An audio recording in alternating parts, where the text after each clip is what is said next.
Well, for more now on the situation in Sudan, I'm joined on Skype by Allam Ahmad, who is the founder of the International Diaspora Project / Sudan Knowledge.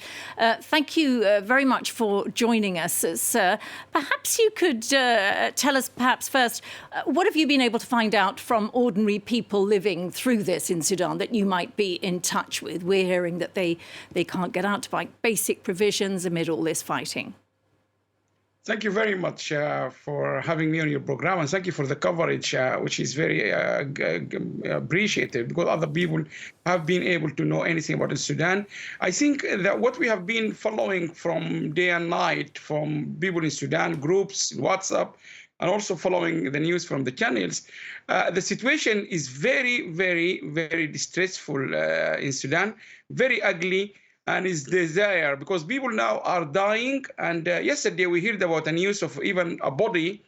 They have to bury him in one of the universities in Khartoum, for example. We don't know whether this is correct or not, but one of the people is speaking on one of the videos. She said they had to bury a body in the University of Khartoum.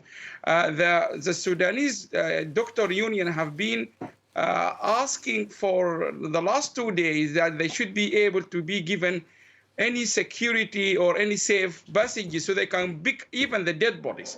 The situation is very ugly, and to compare this with the situation when we have in 2019, people, they were marching on the street again in the previous regime, but at least they were able to get out of their houses. Now they are not.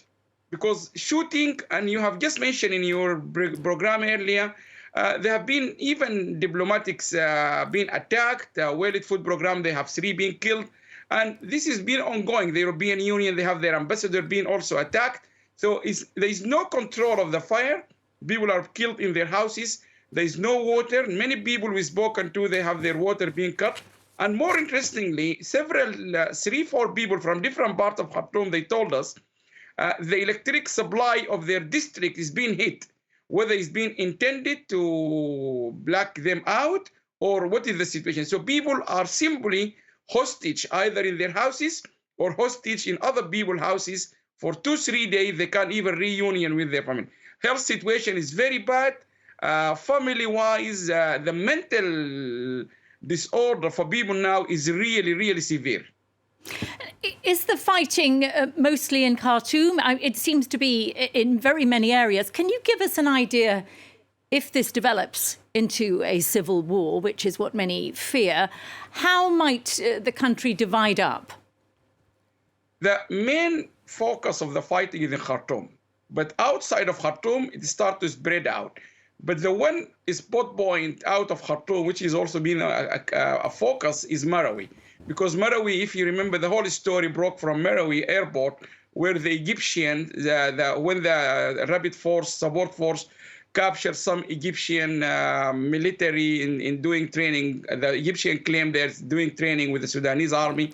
This airport out of Khartoum is the one which is still being the focus, because the rapid force, the support force, they take it, and they announce they have taken control of the airport. Then in the next maybe 5 hours, the army is taking it back. And it's quite an important place. But the real focus of the whole fighting is in Khartoum. Because don't forget, Sudan army is really still concentrated in Khartoum.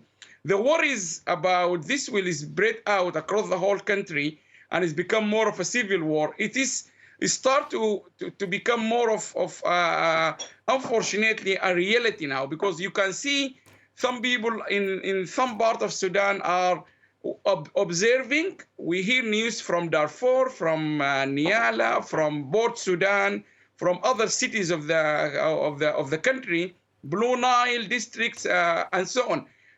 Many observers, but the problem is the rapid support forces are those who, the history of this particular militia is the one who used to be running out of control in Western Sudan.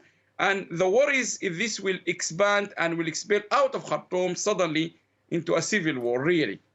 And if that happens, where broadly are the power bases of the two generals? We have Al-Burhan and Hemeti, the two generals. Where will they draw support? Overall, based on many military reports and expert analysis, the upper hand likely to be with the army because of, from many statistics, the army will eventually have the upper hand. I think so.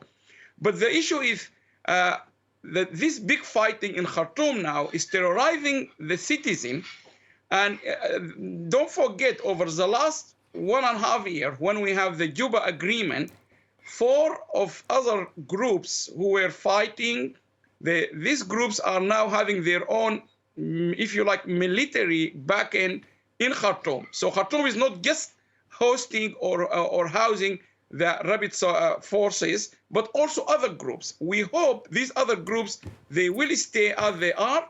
They will not be drawn into any, if you like, conflict between the army and the rapid forces. If things spill out, obviously, the rapid support forces, they have a lot of allies and support from the region of Darfur region. And this is what people are really worried. Particularly, Sudan borders are quite wide with Chad, with other places like Libya and others. And this has always been the worry. The area in the west of Sudan is very, very large, and it's very difficult to be really even controlled during normal peacetime, let alone about the wartime. Well, we're going to have to leave it there. Thank you very much for your time, Allam Ahmad. Thank you so much. And of the International Diaspora Project, Sudan Knowledge. Thank you so much for joining us. We really appreciate that.